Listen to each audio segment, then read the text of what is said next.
On this episode of the Oklahoma Breakdown with Ikard and Lehman, presented by Riverwind Casino, we recap OU's loss to Tennessee. We also recap the other great games of Week 4 in college football, and we give you our winners and losers of the weekend. Please download and subscribe to the podcast, rate it 5 stars, and write us a good review. Follow the show on Twitter, Instagram, TikTok, and YouTube. Just search Oklahoma Breakdown on any of those, and you'll find us. All right, our man Michael Hosty will kick this thing off. It's time for the Oklahoma Breakdown. It's a beautiful Sunday, September 22nd, and you're listening to the Oklahoma Breakdown with Ikard and Lehman, presented by Riverwind Casino. Riverwind is Oklahoma City's premier casino experience, and there are so many reasons why Riverwind is consistently voted OKC's #1 casino, but it all starts with their amazing variety of gaming thrills and excitement. Riverwind's beautiful award-winning environment plays host to more than 2,800 of the latest electronic games with a huge selection of table games, including blackjack match roulette, and Teddy's favorite, craps. No matter what your game, Riverwind has it in spades and hearts. And to learn more about their gaming promotions and entertainment options in the month of September, all you got to do is visit riverwind.com. Riverwind Casino, simply the best. Ted, we're clearly going to break this game down on both sides of the football, but I felt the need to start here. The fans were awesome. Amazing. That was as good of an environment as I've ever been a part of in that stadium. And I was at the jump around game in '08, and I was at OU Nebraska in 2000. Especially with how poorly the offense was playing, for the fans to stay engaged the way that they did was incredibly impressive. And they affected the football game. We told them they needed to. Yep. And they absolutely did. Sooner Nation, that was fantastic effort from the fan base. That was awesome to witness. Under difficult conditions, that late kick, they showed up 24 hours before people were getting it in, and it was a long day in the heat before we ever even got to kickoff, and that stadium was full 35 minutes, 45 minutes before kickoff. It was loud, the whole time leading up through the game. Most people stayed. I mean, that place was 85% full to the very end. That was awesome. I think most people stayed because of what the defense was doing. Yeah. I mean, to show appreciation just for how well that defense was playing. Let's start there, man. We'll get to the disaster that was the offense. But I feel like we should start with the defense, because it was a hell of a performance from that group, man. Hell It of a was. performance. It was great. And you got to start with just kind of generally the game plan. We came out and played, the three-man front stuff, the Cyclone defense. Hadn't done much of it throughout this season, hardly at all. And we played it every snap of football in it. And they did really good. Defensive line was, for the most part, awesome. And it's not a big stat day for the defensive line. It's hard work. You're head up on guys. Now, we do some moving and stuff up front, but it's tough work, and those guys did a great job. And it's kind of the same thing for the backers. You got your two tight inside backers and basically just pushing everything to the perimeter, trying to make it spill out. And you've got a bunch of overhang players and secondary players that get to stack up a lot of the stats. But good, unselfish play across the board. Whenever the game was in question and Tennessee was in their typical offensive flow, we were smashing them. Now, they hit a couple of plays. One of them, I think, was a bust. We didn't have anyone deep. I think maybe we were supposed to be in quarters and play action. We got one of the safeties bid up. We didn't have anyone over the top helping. And then, they're going to hit you on some throw and catch stuff. It's just they're too good at wide receiver for you to keep them contained the whole game. But we really confused the young quarterback, and we whipped their ass so bad that they said, we can't do that anymore. We're just going to hand it off. We're just going to be as vanilla as possible because we're turning it over. quarterback. They're getting to the quarterback in the pocket, physical play. So they shifted gears. They were shutting our offense down, and Hype said we're not putting this thing in jeopardy anymore. We're going to stay super conservative. So the way our defense that game could have been a massive blowout had our defense not came prepared, ready to play, and they had a really good game. Um, like if you're going to nitpick, there's some tackling stuff in there.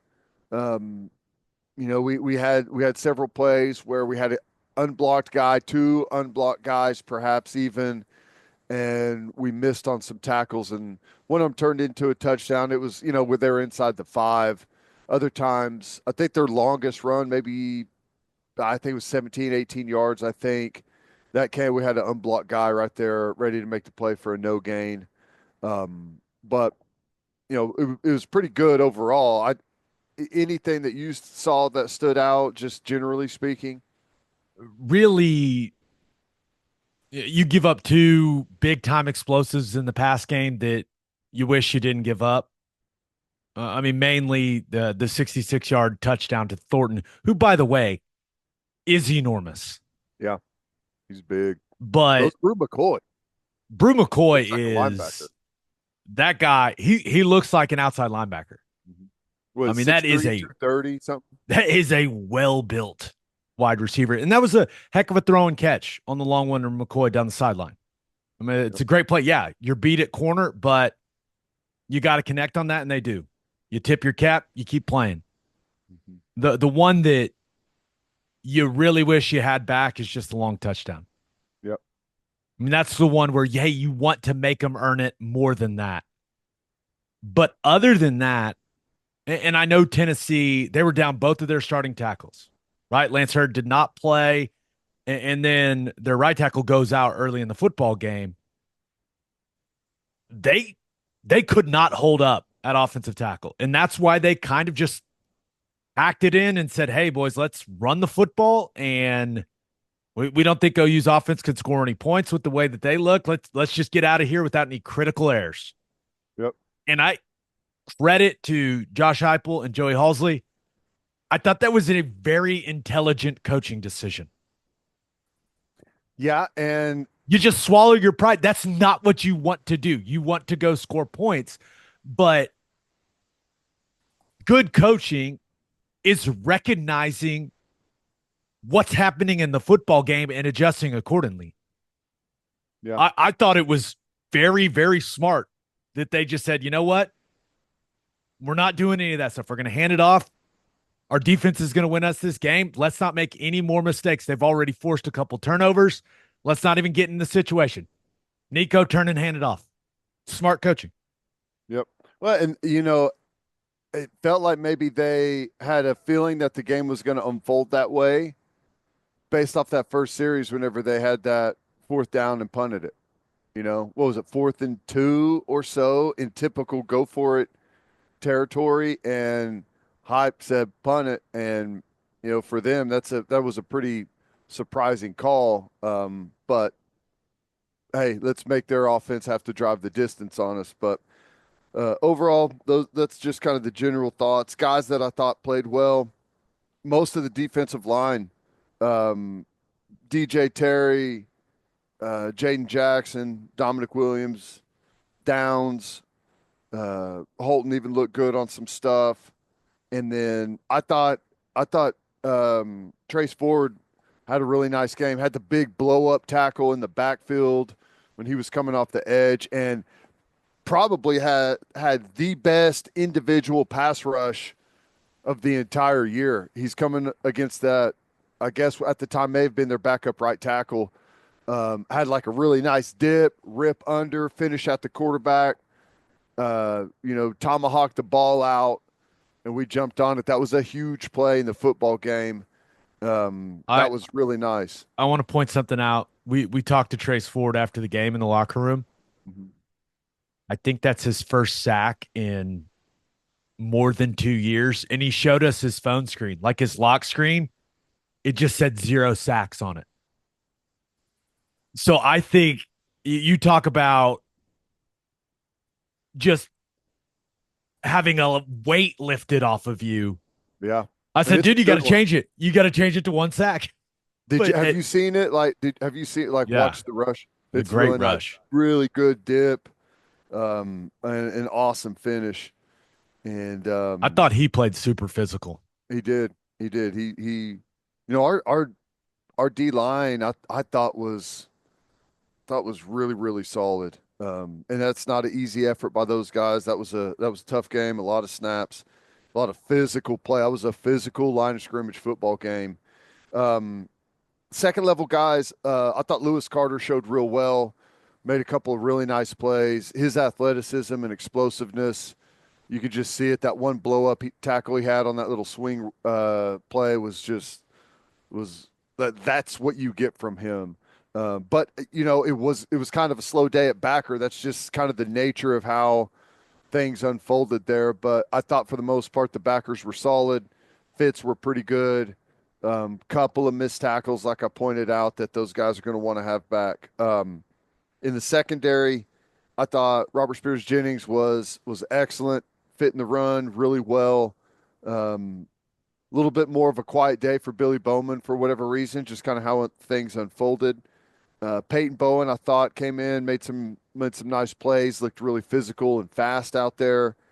Our corners, I thought our corners, for the most part, did a really good job, especially helping in the run fits. Des Malone, Woody Washington, you could see some when they were, rolled up corner and cover two, and they got run to their side. Those guys were a part of the fit, coming up and setting the edge with some physicality. That was really good. I thought Eli Bowen looked great running on some of those deep balls. They tried him a couple times down the field, and he was in perfect position. So I liked what I saw from him. Um, you know, it's it's a frustrating day for the football team, for the defense to go out several times, make some huge plays whenever the game was in question, and we could have turned this into something. And there's a conversation out there that Tennessee could have blown Oklahoma out, but they, just started running the ball. That's true, but they started running the ball because when they were in their normal offense, we were chewing their ass up and turning them over nonstop. So if we are able to pay a couple of those off and put some points on the board, who knows what happens in this football game, right? Because it was an effort to get out of their aggressive offense because we were forcing them into big time mistakes. So, hey, could they have hit on some more bigger plays? Sure, but you know, you get your offense the ball inside the 10 and another time on the 35 and you come up empty-handed, it's hard to crawl back out of that. And credit those guys mentally for not giving in and staying focused and continue to play good, tough, physical football. It is, it's not easy to not let what's happening with the other side of the ball affect you during a game. Mm-hmm. It's human nature. But as badly as it was going offensively, I was really impressed with how the defense stayed focused Yeah. and kept it together and showed poise and kept them in the football game. Yeah. I mean, that may be the best defensive performance that we see all season long against this Tennessee offense. Yeah. That Perhaps. was, and what do you give up? 23? Yeah. I mean, you don't count the safety. We'll get into the offense turning the football right back over to them when the defense actually forced turnovers, but that is one of the best defensive performances we've seen from an Oklahoma defense in the last decade. No doubt. Maybe the best. No doubt. And credit, the one of the points you're talking about is when the other side isn't performing and things are stretching out, the tendency is to become undisciplined and say, I have to make something happen. I need to go take a risk here. Instead of making this play, I'm going to go try and strip the ball and instead stay focused, do your job, trust your teammates to be there, and continue to play good, solid team defense and see what happens. So you're right. I think that's has to be mentioned. And the other thing, not a good thing, obviously, hate it. The Kendall Dolby injury is huge. Knew it right away. It was just unlucky. He got kind of pinned with all of that weight of an offensive lineman on him, and they were falling like a different direction. Like, and it just his foot was planted in the ground, and it buckled. I hate that for him. I don't know what the long term prognosis is for that, and I'm not talking about this season. I'm talking extended. I hate that for him. Excellent player. One Yeah, uh, one positive thing, he only played 4 games. Or yeah. he only technically played 3 games. I think he can play in the National Football League as a nickel, Mm-hmm. but is this a situation where Kendall Dolby's part of this football team next year? I don't know. He's going to have a decision to make, but it's a huge loss. I thought, up to this point, he's been the second best player on defense for OU behind Stutzman. I mean, he's been that good. But yeah, I hated seeing that. Senior year, snap your leg, have to get carted off that way in a massive football game. It's just some bad luck, man. It's just a brutal break. It Brutal. was. It was. And it came at a time where it's like, oh my gosh, it was right in the middle of all of those the turnovers that we were giving back and everything. It's just sucked the wind out of the stadium. Those that whole sequence, second quarter kind of did.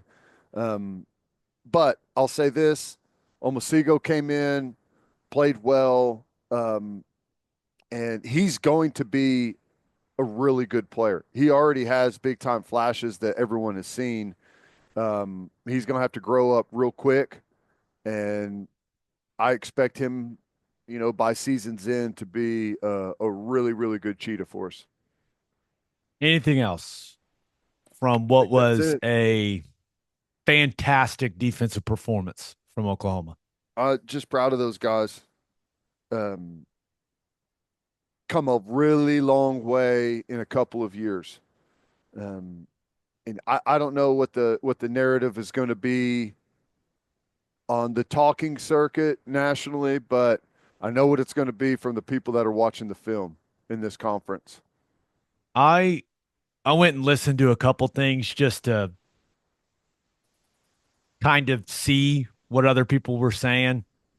Everyone recognizes that OU's got a really good defense. Yeah. So that made me I that made me happy to hear Mm-hmm. because those guys deserve recognition. That was a hell of a performance. One of the best performances on defense we've seen in a long time from this program. Yep. I agree. And it was wasted by a dreadful offensive performance. Let's get into it. But first, the Loves Connect app from Loves Travel Stops is your shortcut to savings on snacks and drinks during your next road trip. Unlock discounts and BOGO combo offers through mobile deals at more than 640 Loves locations. You can even save deals to your Loves Connect app to redeem at a later date. Plus, buy 4, earn 1 free fountain soda or coffee drink with Drink Club rewards. Download the Loves Connect app today. Oh, you tailgaters, listen up. We are now officially in the premium conference of college football, and you expect a premium product on the field and on the grill. That's why you need Deer Ranch's steak burgers to take your tailgate to the next level. Proudly raised in Oklahoma for over 120 years, premium beef this good is hard to come by. Go to DidierRanch.com. That's DIDIER ranch.com. Use promo code Oklahoma15 for 15% off your order. Didier Ranch. Tradition plays better and tastes better. And we are brought to you by Simple Modern, the Oklahoma-owned drinkware company that is now the official drinkware partner of the Oklahoma Sooners. And listen to this. Simple Modern is creating unique, exclusive in-game drinkware, which will be new at every home game. Grab your never-before-seen OU Sooners refillable, reusable cups at OU's concessions all season long. And with 10% of all Simple Modern profits going to charity, many right here in Oklahoma, you'll also know you're helping Oklahomans off the field as well. Simple Modern, good everywhere. What'd you think of the offensive plan? Um, was not a fan of it. Well, I'll say this: there were times whenever they hit on some things that I thought, okay, here we go, and we didn't come back to it. And and just generally speaking, for the fourth game of the season, with what we've seen up to this point, we were a little more healthy, not much. I mean, Hickman kind of ended up being really the only guy we got back, right? We didn't see Troy Everett. Um, so knowing what we knew going into the game and what our own limitations are, I I was hoping that we were going to be a little more creative, try some different things to get away from the teeth of Tennessee's defense, which was their front seven, specifically their defensive line, and try and get to the perimeter to mitigate that and try and put some of the stress on their secondary players to make tackle on the perimeter and in space. And we only did it a handful of times. Um, so generally speaking, it was kind of just a continuation of what we had seen, especially as the game wore on. It felt like it became more narrow as we went. And a lot of that I understand is execution wise as a staff, and you're calling stuff and you're not getting good execution. You feel like you're really limited on where you can go, what direction you could take things. But I mean, I that again has to fall back on those guys for we got to be able to get guys to execute. I mean, that's really all what this whole thing is about, is being able to go out there and execute a plan, and we failed. The run plan, and I know Bill Bedenbaugh has a heavy influence in the run plan. You got to assume that Seth Luttrell and Joe John Finley, as the co-OCs, have a lot of influence in what that run game plan is looking like. I just don't understand how you can come into this football game with what you've shown on the offensive line and what Tennessee has looked like on the defensive line and think you can run inside zone and zone slice and have an efficient day running the ball. It's bad coaching. There's no other way to say it, Ted. No, we've It's talked about it all week. it's delusional with what you've shown along the offensive line and what they look like, what they are along the defensive front. We did not see any stretch. We saw no pin pull. We saw One or two hardly jet no sweeps. counter. None. I think the only counter concept they ran was the one that Jackson Arnold fumble on fake toss QB counter. That's a call. We'll get to that. But nothing that made, other than jet sweep, It's the nothing. most successful run play that we had. We ran it twice for almost a 10-yard average and never came back to it. And it's because it made the defense move laterally. It made that big, strong defensive line actually react and move. They spent the entire football game running right at the strength of Tennessee's defense. It makes no sense. I don't know how that can be the plan. And I will say, there are some holes early in the football game where if Jackson Arnold just hands the ball off, I guess he can't count to 6. I don't know how that's possible. But if he just hands it off, a couple of the zone slices, a couple of the inside zones. Like there are yards to be made instead of going backwards on early downs. But they were not going to have a successful day running the ball that way. I it honestly, as I watched it shocked me. Like that's just a shocking game plan. You have to one of the most important things as a coach is knowing your personnel. And I don't know how you could come into this game thinking that the guys in our O line were going to win battles consistently against that defensive line. You got to help them out. You got to put them in positions to succeed. Mm-hmm. And I did not think the run plan did that at all. I agree. I mean, we talked about it all week. Leading up to the game, it's clear you have to find a way to go around their front seven. Quick screens to the outside, throw the bubbles, make them tackle, jet sweep to get it on the perimeter right away, roll the quarterback out of the pocket, get him on some sprint stuff to put him on the edge to get away from the pass rush. And I mean, they did a handful of those things, but not nearly enough. Some things that stood out to me as far as watching it and going, really, that's the call? 4th down on the first drive. The offensive line is blocking shovel. Bauer Sharp is running shovel. You just block it like one back power. The shovel is there for a first down. Bauer Sharp looks like a guy that thinks he's getting the ball on the shovel. Jackson Arnold sprints out, doesn't look at Sharp at all. Nick Anderson looks slow, shows no physicality, doesn't try to come fight for the football, no urgency to make a play. If you're not going to fight like hell for the football, man, don't go on the field. Turnover on downs. I don't know. That's the call on 4th and 1 on the first drive of the game. Throwing it to a wide receiver that's hurt. Your quarterback doesn't even look at the shovel. I don't know what he's supposed to look at there, but the shovel's there. 3rd and 1 at the +20. Huge play in the football game. You run inside zone into an 8-man box. Where's the RPO? I thought this is all RPO shit. And the one time where you actually should throw it, the option is a quick Reagans with Petaway and Thompson blocking for him. Not exactly a formula for success. 3 tiny guys on the outside.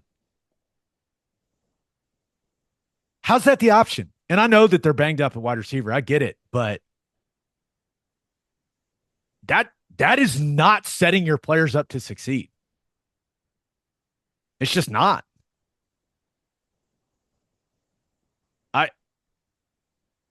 You get a massive turnover.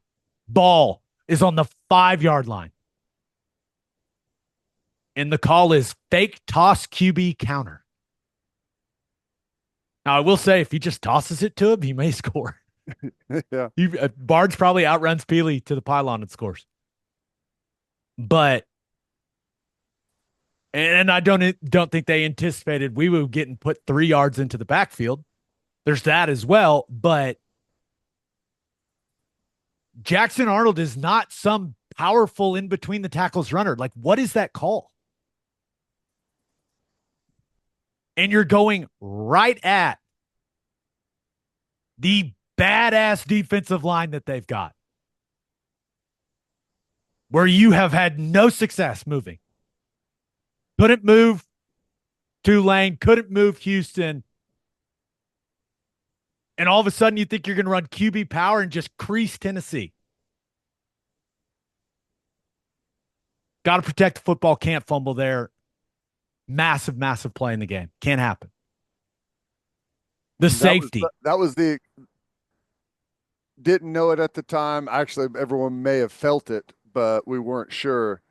That was that was where the game was lost. That the turnover inside the 5. Here we go. Nothing for it. Ball's right back to him. That was it. Game was over. I will say, I've seen some people out there saying, hey, if Michael Hawkins just plays the whole football game, OU maybe wins the game. That is not a crazy thing to think. And we'll get to the position by position thing, but Jackson Arnold's decision making in the first half was as bad as I've ever seen from a quarterback. Yep. RPO situations, like the box is like, hand the ball off, man. We'll get to it. We'll get to it. But those people saying that, it's not as crazy as you may think. Because there's no way the decision making could have been any worse. Well, and if we just don't turn it over, not even saying that we score touchdowns on these drives, just if you just don't hand it right back and you kick a field goal at least, the game it's a different game. Couple other things I had issues with. This team does not know how to run screens. The best screen teams at every level know that you have to have a rat killer in the screen game. That and what that means is there has to be an offensive lineman that accounts for the defensive lineman that realize it's screen and they stop and they retrace. Every screen concept I've ever known has a rat killer when you're throwing it tight to the core. Now, if you're throwing like a missile screen on the outside or something like that, maybe it's a little different. But you have to know how to run screens if you're going to run them. And Tennessee's defensive line, they would stop, run it down from behind. Usually it's the third offensive lineman out. You are the rat killer. Instead, Weewoo's just running down the field to no one. Go watch the Kansas City Chiefs. There's no one in football better at running screens than Andy Reid. Always a rat killer. Maybe not 100% of the time, but if you're going to run screens, you have to know how to run them. It just baffles me. I just don't know how that can happen. The safety. What a disaster of a play. First of all, goes back to coaching. Well, first of all, Heath Ozida, you're at home. Don't jump off sides. Turns out that half the distance to the goal was really significant. Yep. But they went with this concept multiple times. You see it in the NFL, you see it in college football. We should not run it because Bauer Sharp cannot block anyone. You motion in and run zone slice. Like as he's motioning in, you snap the ball.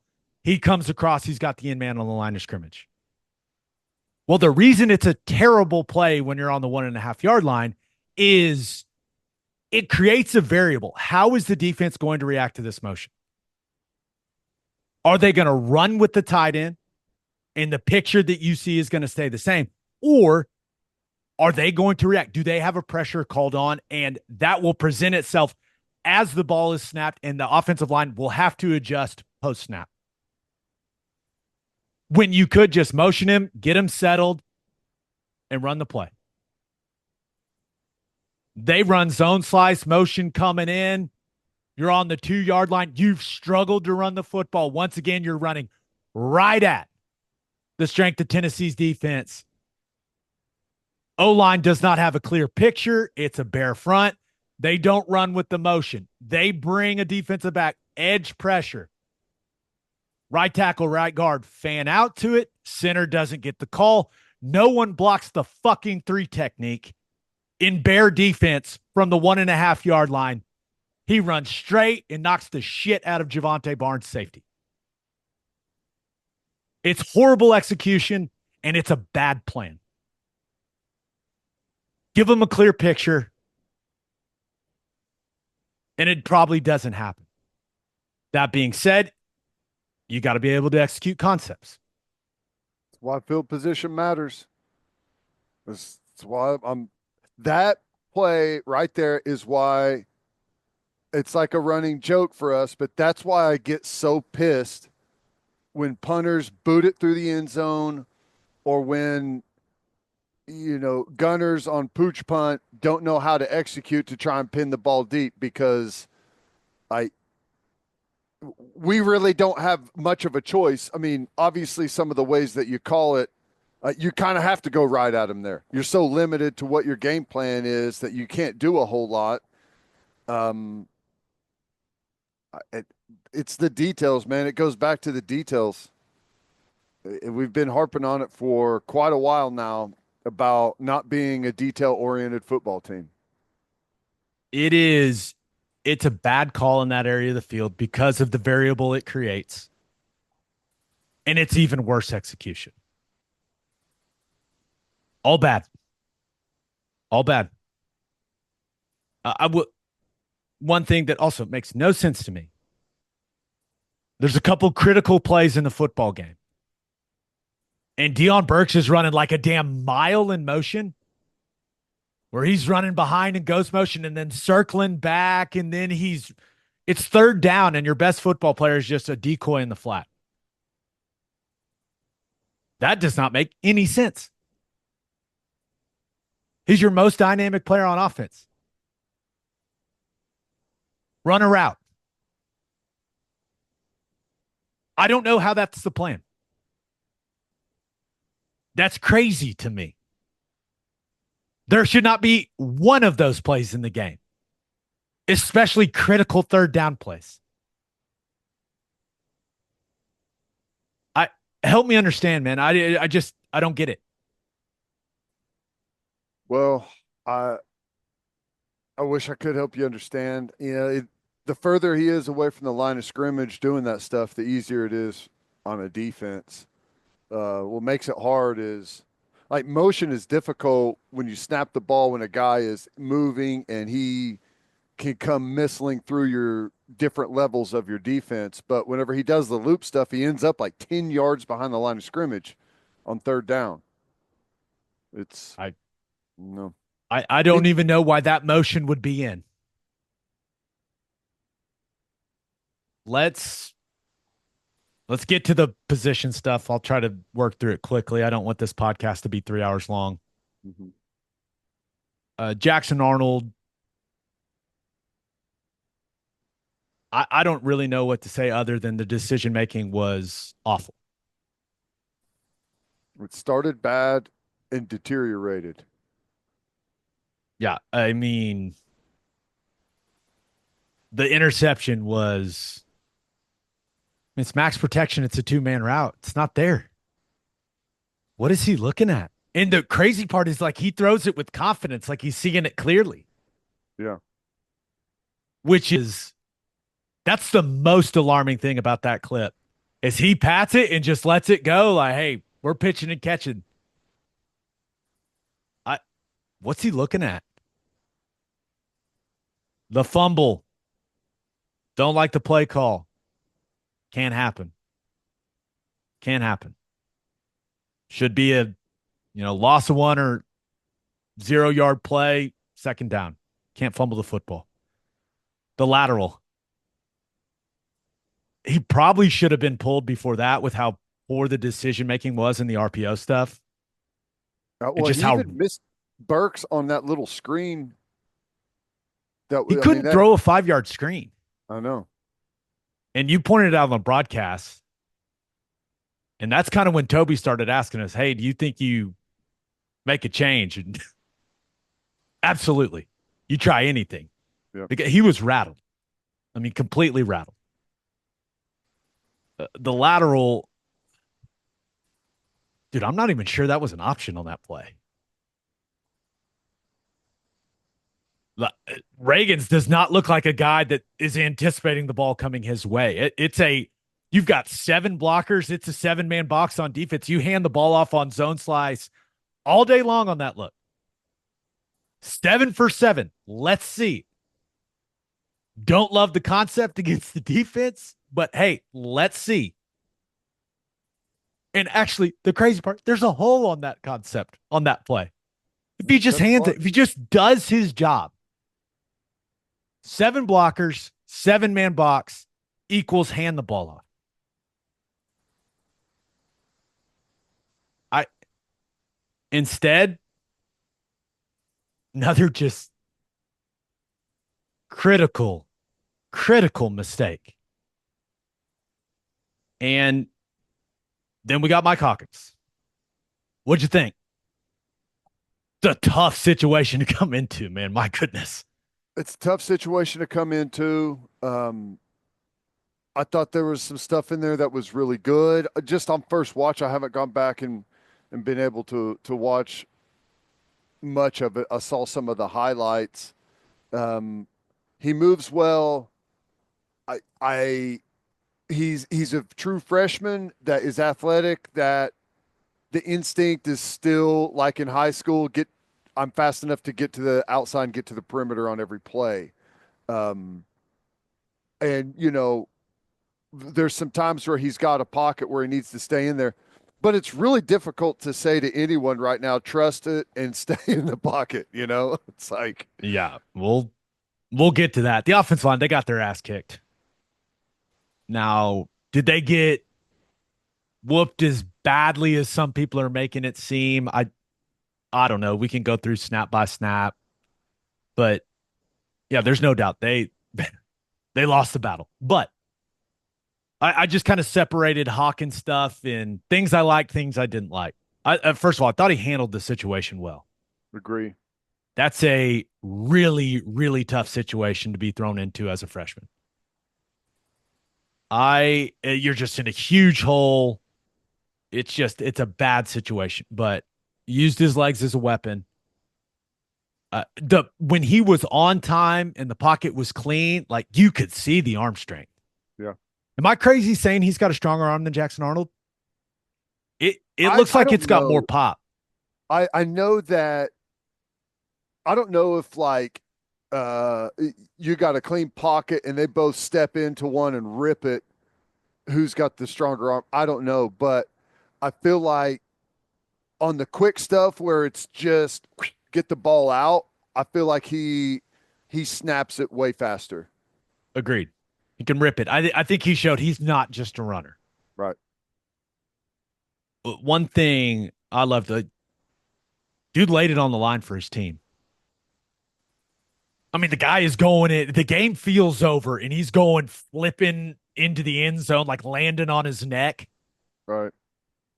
I just think it says a lot about the type of competitor he is. And I don't know how kids are wired these days anymore. It's kind of hard to understand, but I know that would carry a lot of weight with me if I was in that locker room. Yeah. I just know that would carry a lot of weight with me. I I thought there were some high IQ football plays. It ended up not counting, but on the 2-point play, the throw to Petaway, he just touches it up over Pierce. Yeah. That's like it just understanding, hey, this guy is going to be coming off the edge. I got to touch it up over him. That's smart football. Yeah, and it's like it's counter to your instinct where the smart play is like a smoother, slower touch it over the top. Whenever everything is like it's got to happen fast, fast, fast. The instinct is to rush things right there and to rush it, get it out of your hand way too fast. And yeah, that was a nice play. Some of the things that I didn't love. I mean, he wants the 4th down sprint pass back to Petaway. Petaway's there. Just he sails the sail. Mm-hmm. It's right there. I, you know, he. That's definitely one he's going to want back. He needs to be careful with how deep he's drifting in his drop. And I get it. You're thrown into that situation. Offensive line is struggling to hold up, but going backwards, that's not the solution. Mm-hmm. You're only going to work yourself into trouble, even with how athletic he is. If you're going to escape, you got to escape up and out. Yeah. and not drift to 10, 11 yards where you're not going to be protected. That is making it easy on the defense, but I think that's something he'll see on film and go, okay, I gotta be better there. That's a quick fix. And yes, you have to trust it. As Yeah. difficult as that is. But other than that, Well, and one more thing that, and he hasn't hardly had any time out there in live action. So it's a nitpick, but I think this is generally speaking for our offense in general too, not just for him, but things need to happen faster. On some of those pass concepts, I mean, I'm sure you can hear me in the press on the broadcast, but I have the advantage of being on top and can see it all as it unfolds way better than you can from the pocket. But I'm like, now get rid of it, throw it, because the concepts are there, the protection's there, the concept is there. Get rid of it on time and quickly. We're waiting.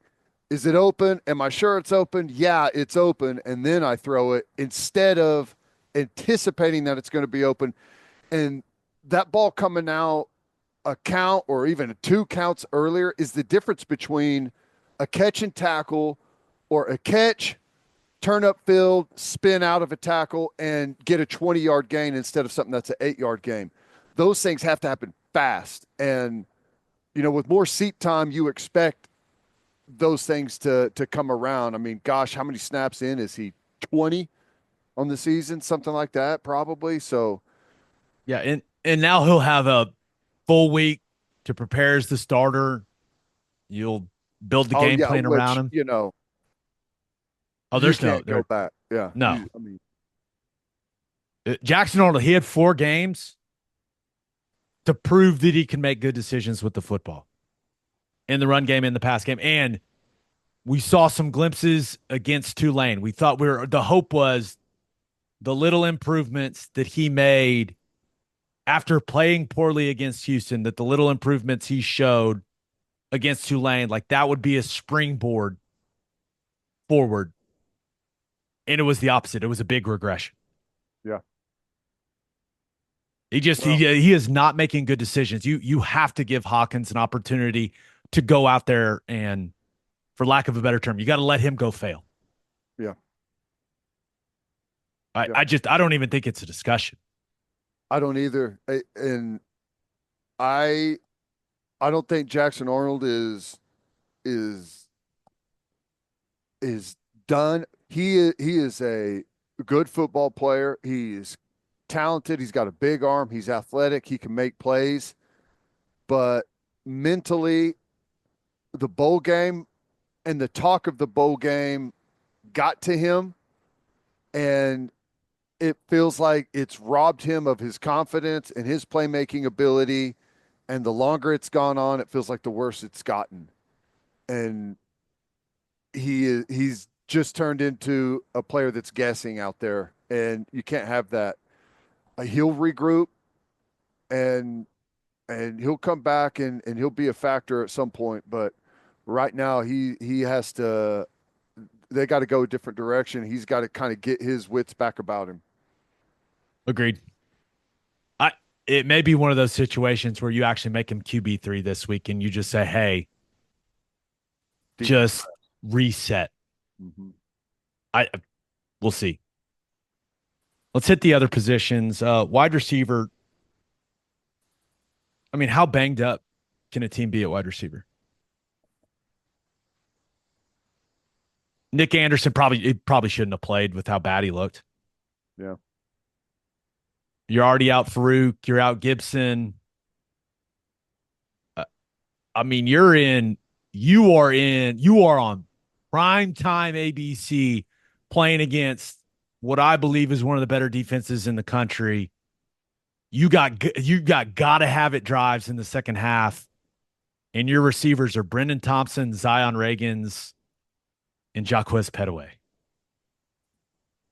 And meanwhile, Tennessee's got grown ass men at wide receiver Yep.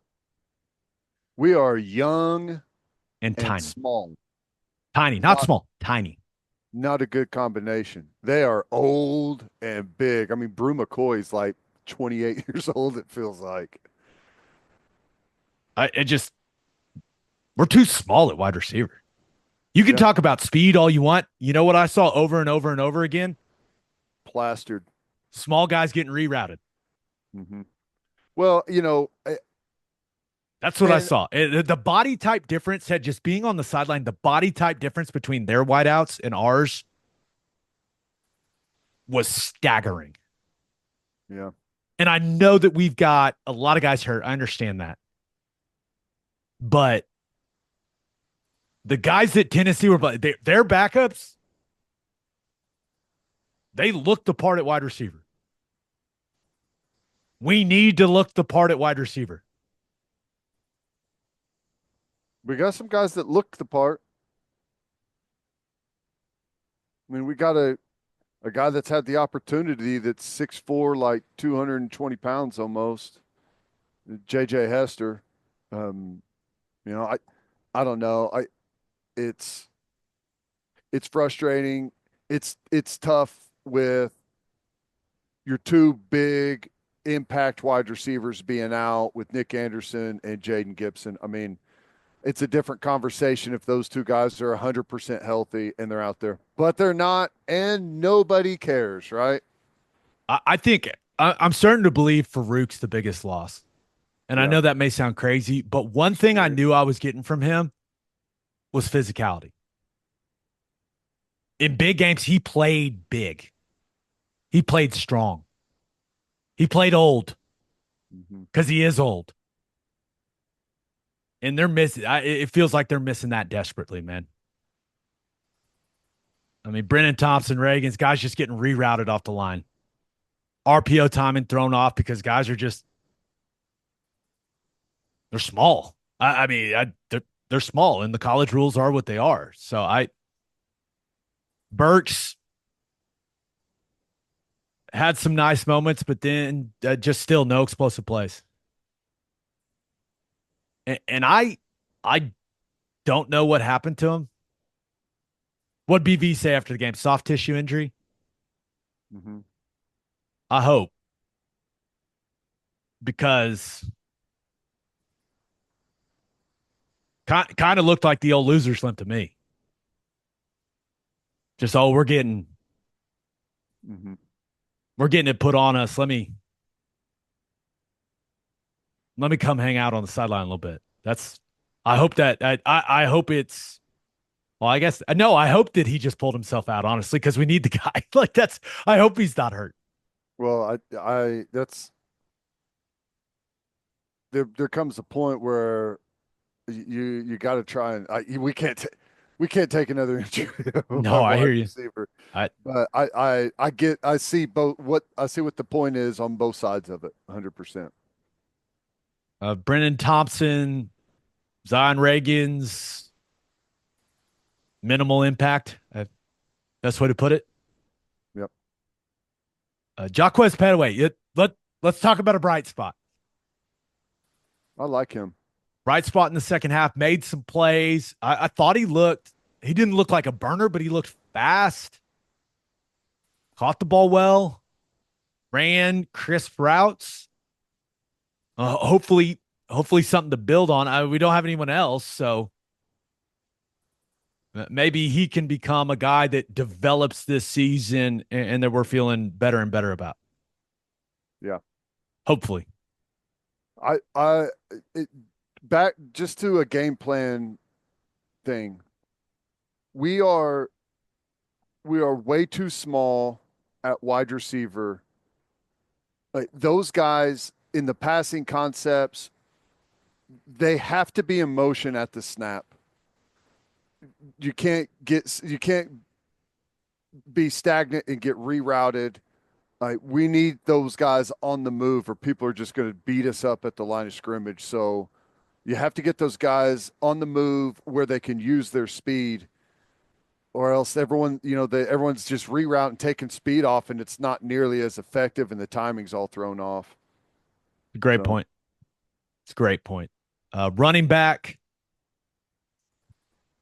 not much to say. for Sawchuk other than he's just a non-factor.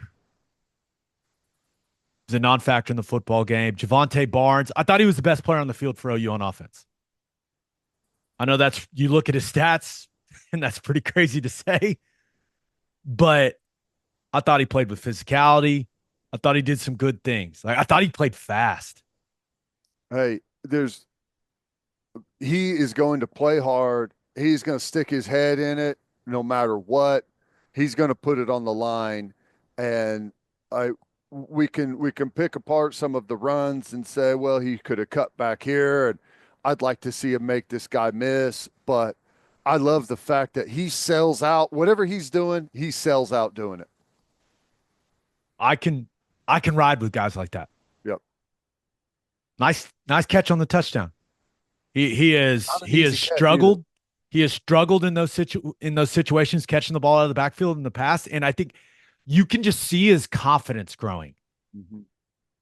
Just the energy that he has about him throughout the football game. He's a confident guy out there now.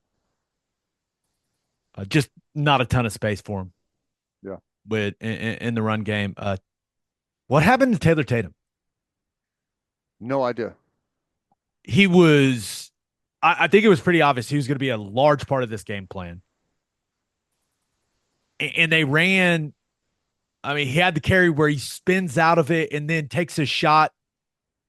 Was it to the back of like the midsection? Was it the back of the head? I don't know. They handed it to him the next play, by the way, and the guy was not in good shape. Yeah, they went hurry up, and he could barely get lined up. Let's have some awareness. Yeah. But I don't know. I don't know if it was a head injury, if like a rib, something. Hopefully, like nothing internal. Like I hope that wasn't the concern. But we never saw him again after that. Yeah. Did not appear at any point on the sideline. So that was a big loss. That was a big loss because I think he was going to be a big part of the game plan. And then Samuel Franklin came in, and to me, it's pretty clear why he's not playing. He's a liability in pass protection. Can't play if you don't know how to pass protect him running back. Just can't play. Yep. Tight end. Jake Roberts had a couple nice catches. Had one where, and they ended up punting after it, but got sawed in half, caught it through the contact. Glad he wasn't injured on that play, honestly. He continues to battle at the point of attack in the run game. Bauer Sharp, 4 for 36. I think the best way to put it is all of that is canceled out by his inability to block anyone on the football field. He can't block defensive backs. He can't block defensive ends. He is the worst tight end I've ever seen on the zone slice concept, where the tight end is just coming back across the formation and you're blocking the end man on the line of scrimmage. It's the easiest thing in the world. And he's terrible at it. Which goes back to why is that a massive part of what you're doing in the run game when your tight end has proven he is not good at it? I don't know. Also had a critical drop. Ball got tipped. Don't care. 2 hands on it. Catch the ball. Your offense is struggling mightily. Catch the ball. But he has been extremely underwhelming for me the last couple of weeks. It's hard to play tight end if you can't, like, you got to be a willing blocker. And I'm not saying that he's not trying. That's not what I'm saying. The effort is there. The technique and the execution are really poor. I mean, just really poor, Ted. Yeah. I can't block anyone out there. And it results in massive negative plays. Yep. I don't know what else to say. It feels like he's gotten worse. Oh, way worse. Now the competition's better. Like Tennessee, by far the best team they played. But I saw him block. We know how good our defense is, and I saw him, blocking against those guys and doing good things in in camp and in spring. I don't know. It feels like he's losing confidence as we go. I think that's very fair to say. Offensive line got their ass kicked. Now, I will say I do not think they were set up for success. I talked about the run plan. I do not think that was the way to go against this Tennessee defensive line. And in fact, I know it wasn't the way to go. We all watched how it went. Jacob Sexton continues to struggle to produce movement at the point of attack in the run game. I do not question the effort. I do not question the physicality. He does not have good play strength in the run game. I don't know if that goes all the way back to that knee injury and the bowl game. I don't know, but there's very, very little pop. Got beaten pass pro multiple times. That's going to happen when you play good teams that have good edge players. Mm-hmm. It happened a couple times. He had the hands of the face penalty, which I thought was kind of a soft call, but takes points off the board. That's His that's not hands what you're looking started in for. a good place and worked up, and then Yeah. you just got to you got to pull it back, right? Is that how you? I mean, Yeah, but on the list of problems along the offensive line, Jacob Sexton is no, he's not at the top of the list. Maybe that's the best way to put it. Heath Ozida was at the top of the list for me. Borderline unplayable. I was really excited to see this guy play in this game because up to this point he had been really the only guy that in short spurts had shown the ability to be able to move people. He played this entire game going backwards, constantly being pushed backwards in the run game, gaining no ground with his footwork, backwards, stalemate at best, well, let me ask this. constantly in the lap of the quarterback in pass protection. I mean, he went backwards pretty much the entire football game. Now, in a weird development, like he played his best at the end of the football game. I don't know how to explain it, but the first three quarters were a massive struggle for Heath Ozida. I mean, there was one sequence where they went on the field goal, where they went on the field goal drive. I think that was an 8-play drive. I think it had 6 minuses on it. That's hard to do, man. I just. Oh no, Is that's a the 10-play drive with 8 minuses. Excuse me. is the him going backwards? And I know the competition is those are good players on the interior, They don't but gain ground with their footwork. is it not knowing where to go? Is it like hesitant off the line, unsure? I think the footwork is the same across the board. It's all in place at the line of scrimmage. They do not gain ground with their footwork. They stay in place. It's being coached that way. I mean, when everyone is doing it, it's being coached that way. I don't understand. Like that's not how Bill Bedenbaugh coached me. I I don't know why that's become what they do, but it doesn't work. And you could say it's connected to the RPO game. And Texas is a big RPO team. They come off the rock. Well, let's come off the rock until they call us for it. They don't Yeah. call anyone else. I almost sent you a screenshot of Kip Lewis getting smothered by a tackle at 5 yards while the ball is in Nico's hand like this. Yeah. Make them Make call it. him call it. They don't come off. They don't come off the ball in zone. They don't come off the ball in gap scheme. They don't come off the ball at all. I I got nothing. I got Yeah. I got no explanation. Every offensive line that was worth anything that I was ever a part of is like you gain ground with your footwork. That's how you create movement. Like you're not going to create movement at the point of attack consistently with the way that they step. It's just not when you play good teams. Not when you play 320-pound defensive linemen in the SEC. It's just not going to happen. Mm-hmm. I I don't know what else to say. I hopefully Troy Everett is healthy enough to play next week. I thought just watching warmups, he looked like our best offensive lineman. He had the most energy. He had the most pop coming out of his stance.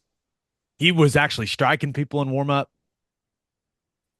That looks like a guy that wants desperately to play. Guard. I don't care where. Yeah. I don't care. Get that guy in the field. And I watched him do like 10 reps in warmup. And that guy looked like he was ready to go.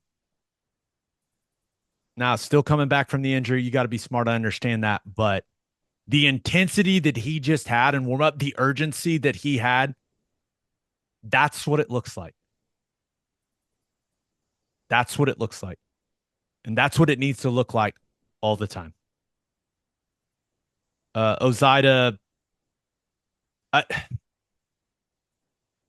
it is crazy to me. And I'm not trying to pile on the guy, but it's the third quarter. You're in 6-man protection. The slide, the 3-man wall is working away from you. Meaning the backer that center, right guard, right tackle, they are working the other way. You are big on big. It is the easiest thing in the world. And he leaves the defensive tackle to block a blitzing defensive back. And you can see him as it happens and he turns around, put his hands on his helmet like, why did I do that? That just can't happen. It doesn't get simpler, Ted. That's my guy. I blocked this guy. 6-man protection. It's not quick game. There's no sort. There's no squeeze. It's 6-man protection. That's my guy. I blocked the defensive tackle. It results in a 3rd and 28, I believe. Can't happen. I don't understand how that happens. You had the false start, backs you up, get a safety. Just critical errors. Branson Hickman at the center position did not look powerful at all. This guy that's playing injured. It's clear. I give him credit for going out there and battling. But I thought he was at his best at the start of the game and kind of, lost power as the game went on. And that makes sense with dealing with the ankle injury. There are some head scratching moments from him just from a schematic standpoint. First of all, bad snaps can't happen. The first play of the game's a disaster because it's a bad snap. It almost hits Barnes right in the head. So you start with a massive negative play on the first play of the football game because of a bad snap. Well, got to eliminate that stuff, man. I know that we didn't have him in the spring. He got hurt like the first or second day of camp. Been out ever since. It's always when he's going left. He's going left. It goes high and right. It's natural. When you're going left, you got to think, hey, I got to pull it left. That was always my snap thought when I was really trying to haul ass left. Because naturally, as a right-handed center, you flick it right. And as you're opening, it goes high and right. So you got to think, hey, pull it left. Little trick of the trade there for you, Ted. Gotcha. This was incredibly frustrating for me. 3rd and 1, minute to go in the first quarter. Ted, I said it on the broadcast pregame. I said it in the preview podcast. What does Tennessee do when they get in the tight shade? He crosses his face. He crosses his face because they're bringing edge pressure. Mm-hmm. So how can Branson Hickman act like he's surprised when a tight shade crosses his face? Now, I hated the play call on 3rd and 1. Run right into the strength of the defense. But 21's in a tight shade. Bring number 9, the safety, off the edge. It is the easiest shit in the world to anticipate at the center position. And it's like it surprised him. It's crazy to me. Uh, 3rd and 5, Hawkins' first series in the game. 5-man protection. I I find it hard that this is the game plan. He sends the protection into the boundary to a safety instead of to the field to the Mike. Mike blitzes, forces Tarquin to squeeze. Tarquin's doing his job there. It results in James Pierce unblocked running directly at Michael Hawkins. It's either bad coaching or bad football IQ or both. Shouldn't happen. I we went through the safety already. It just can't happen. Wee Woo, Tarquin, Hickman, you got to communicate that. I said my piece on the concept at that area of the field, right? Motioning in the run zone slice there. But either way, you have to communicate the look. Like if you are pushing out to the outside guy, you all got to push out. Even if you're all wrong, you're right. What you can't happen is exactly what happened. Right guard, right tackle push out. Center doesn't do that. Center thinks that him and the left guard are working to the backer in the box. Safety. Can't happen. I bet you Wee Woo. I thought he was pretty disappointing in the run game. My hope was that this level of competition was going to raise his level of play. And he had some good moments, but he didn't move people the way that I was hoping he would move people, and just had some big mistakes in pass protection, giving up sacks. Well, here's the thing.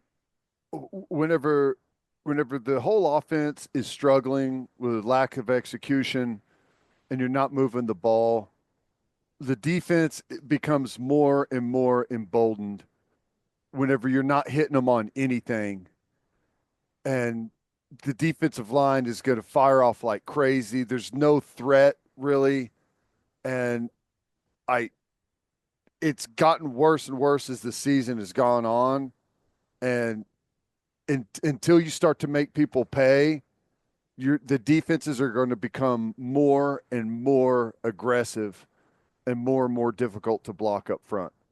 And oftentimes you can good offensive, like whenever you got guys that are playing well and you make a mistake, someone can make you right and help you out. You know what I'm saying? And we're not getting any of that right now. It's like every mistake is totally capitalized on by the defense. I don't. 5-man protection. 4th and 3. Javonte Barnes is free releasing. And this is the play where they called roughing the passer against Michael Hawkins when the guy hit him in the helmet with his hands. He got saved by that call, right? To me, it looks like Javonte Barnes is free releasing,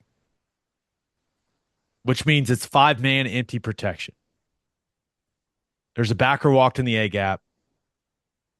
They let him run straight through the A gap and hit the quarterback. I don't know how that happens. Either it's Barnes or he was wide open in the flat for a touchdown. He looked like a guy that was free releasing to the flat. Now, maybe it wouldn't be the first time Javonte Barnes has made a mistake in pass protection. Don't get me wrong, but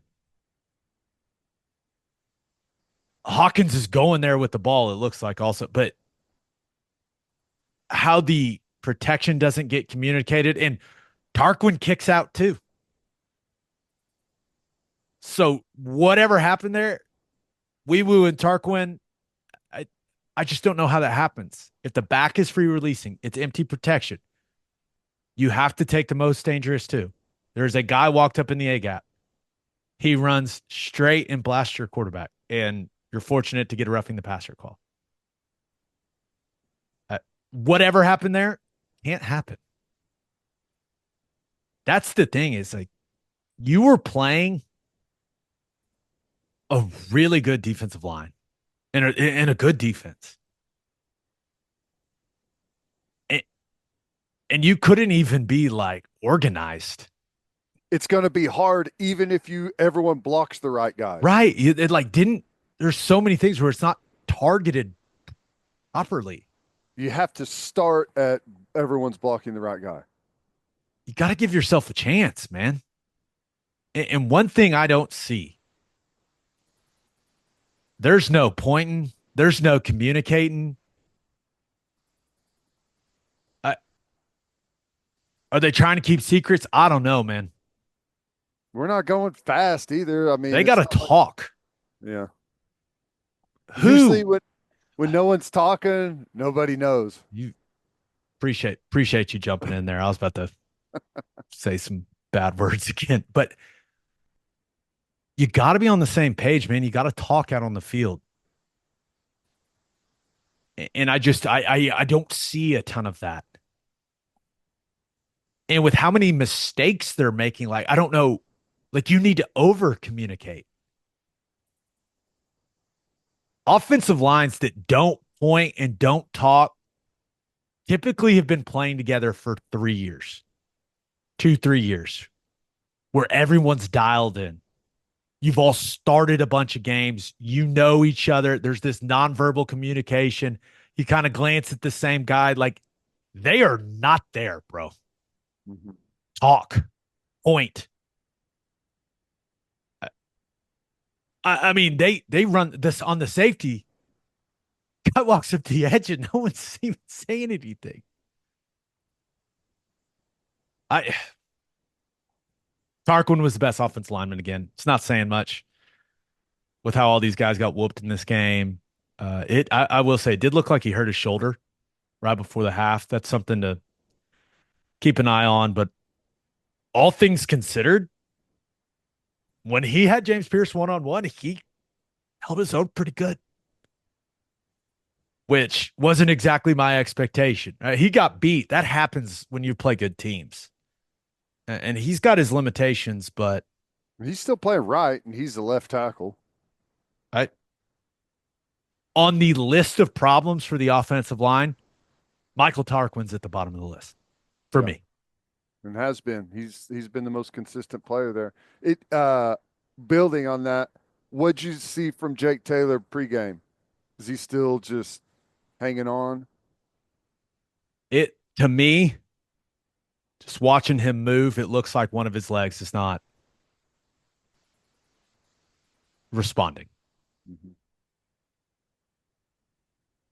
It's just it's how it looks to me. I don't know if it's 50%, 75%. I think 75 is probably optimistic. Just does not look like he's moving very well at all. And I think it's multiple things. I don't think it's just the leg. Yeah. So I I don't know. I Is there anything else to say? Like I wish there were some more positive things to take away. I mean, Michael Hawkins is the positive. Some of the things we saw from Petaway. Yeah. Think you feel good about Barnes, and you kind of know what you're getting from him. Is Burks hurt? If Burks is hurt, man, that's a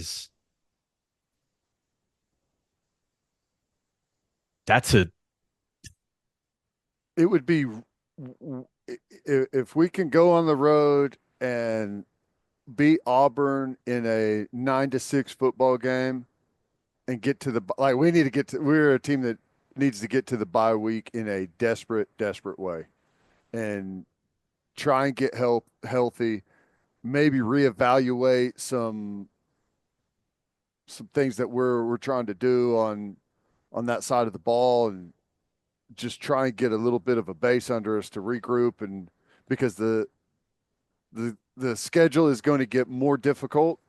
The teams are not going to lighten up, and with what you've put on film, buddy, they are going to be, I mean, as aggressive. I typically defensively, you take your moments to be aggressive. You, for the most part, you try and keep things in front. Let's tackle. Let's not give it up any big plays. We'll make them go the length of the field on us. Like that is on our side. But whenever you've got people pinned and you feel like you've got them figured out, you're not worried about them getting over the top on you. You just, here they come. They're going to get right at the line of scrimmage. They're going to be super, super aggressive. And that's the can of worms that we've opened up right now. And until we're able to make people pay, how many explosive plays do we have this year? Very, very few. Very, very few. So people are not going to be scared to get right up on the line of scrimmage, pack the box, try and choke us out. That's what we're facing, and we're going to face some really good teams and some really good players that can do that. Let's get to call your shot. We asked you guys your number one takeaway from OU's loss to Tennessee.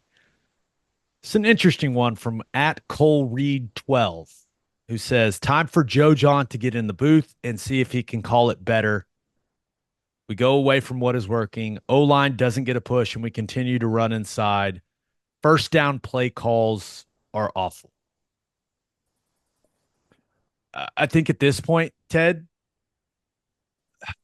everything's on the table offensively, right? With how poorly it's gone. I mean, I don't Well, know. Like, is that the answer? Changing the guy who calls the plays? I have no idea. I don't think the I don't think the play calling is the problem. The the plan itself, I haven't liked recently because of what our weaknesses have been and some of the strengths that we're gone up against. I set that aside. Don't like the plan. Set that set that to the side. And then just overall execution. You don't like the plan, but you've got your plan. You got to be able to block it like you just went through all the mistakes and the protections and the run blocking, and that doesn't matter who's calling the play, right? Talking about guys like Bauer Sharp missing, whiffing guys out on the perimeter when you're trying to throw some stuff to the flat. That doesn't matter who calls that play. Hand the hand the run when you got the light box in the RPO game. That doesn't matter who calls it. I I'm not a big fan of this offense in general. I've said that for years. Okay, years. That's a opinion thing on my side, and it doesn't matter if we're the number one offense in the country. We were at times last year. I'm not a fan of it, and that's fine. But you have to be able to execute it. Like whatever the plan is, you have to be able to execute it, and we have not executed that. And I like to me, forget who's calling the play on first down. You got to have a good snap, right? First play of the game, possession at 10, poor snap, whiffing on guys. Like play caller is, I think, down the list for me. Matt Burton did the heavy lifting here. The Sooners on first down had 15 first down plays. I think it's worse than I saw this tweet. It's actually worse than this. Shep went through them all in the post game and put them up there. I think there's some missing on here, and they're not better. This is what Matt Burton has: 15 first down plays for Oklahoma, 7 total yards, 3 turnovers, and a safety. That's almost it's clearly not statistically impossible to be that bad on first down. We just witnessed it, but statistically highly improbable to be that bad on first down. Mhm. And to turn the football over on the first play after your defense forces massive turnovers, one inside the 5 yard line. How many times has that happened in the history of college football where you force two turnovers in the offense, turns it right back over on the first play multiple times? Yeah, and the It, drive in between those two, I think, was the safety. I just, we'll see what it looks like in Auburn. Yeah, OU fans can, I don't know if it'll help them sleep better at night. I've already started watching Auburn. I don't think they're any good on defense, yeah. but Well, I'll tell you what they're going to be doing. They're going to make us prove that we can push the ball down the field and get some explosive plays on them. I bet they're going to be right at the line of scrimmage. they play the 3-3-5 stuff. It's gross. And they play it really poorly. Let's get to a couple of our game recaps from week 4 in college football. But first, Schwab Meat loves football. They make delicious smoked meats, hot dogs, and sausages for us to enjoy before, during, and after games. You should go load up on schwabmeat.com and use promo code OKBreakdown for free shipping on orders over $75. Schwab also loves the football players in Oklahoma. They partner with Danny Stutzman and Nick Martin. Those two linebackers got the dog in them. Schwab should know dogs are what they do. Schwab Meat, the official hot dog of game days. and three things mattered in banking: service, service, and service. And First Fidelity Bank's commitment to exceptional service is more than a promise, it's their foundation. FFB has been by your side for over a century, and they're honored to be a part of your journey. Banking isn't about where you've been, it's about where you are headed. Open an account at an award-winning bank today at ffb.com. At First Fidelity Bank, we go where you go. Head to the garage for hand smashed patties, butter toasted buns, and ice cold beer. It's the perfect spot to watch any big game. And with all the garage locations being open to 10 p.m. or later every night, it's the go to late night spot. Visit eatatthegarage.com to find a location near you and order online from the garage in your neighborhood. Was not we did not have the celebration in the state of Oklahoma that I was looking for. No. Sooners lose, Cowboys lose.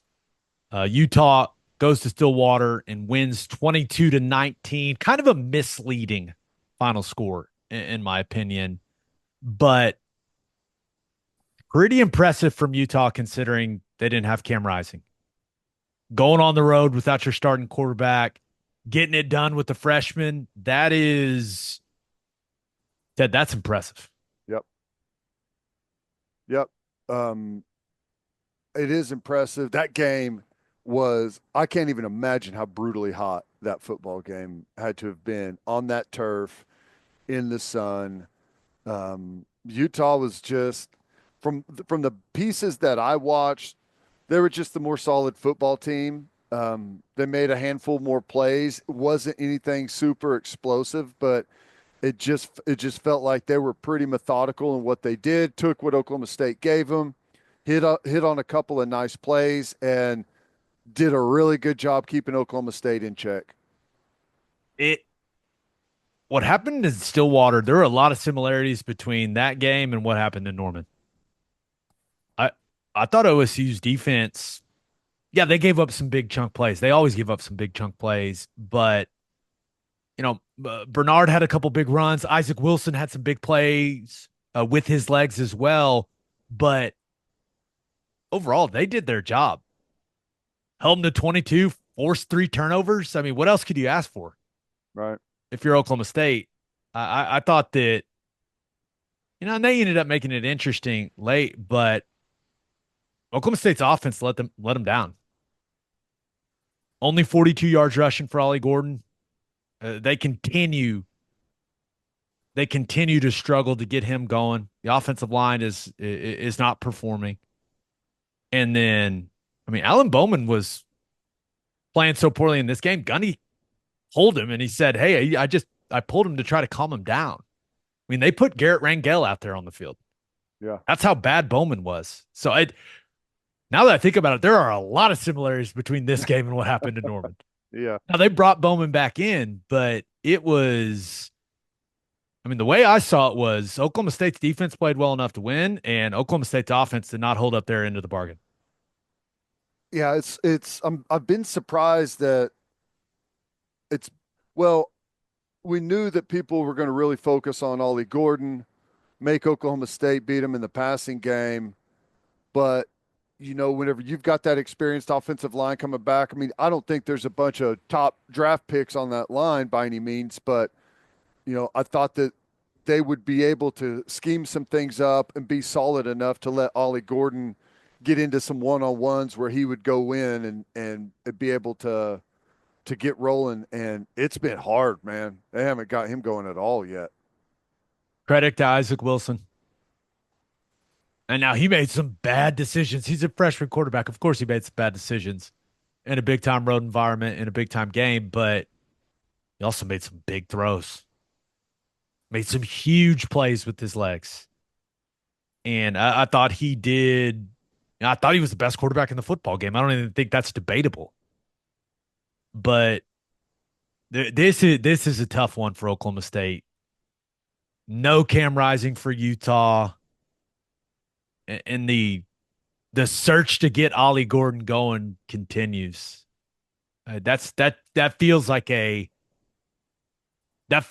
loss that is going to be very significant down the line in the Big 12 race. Yeah. Now, they got K-State next, right? In Manhattan.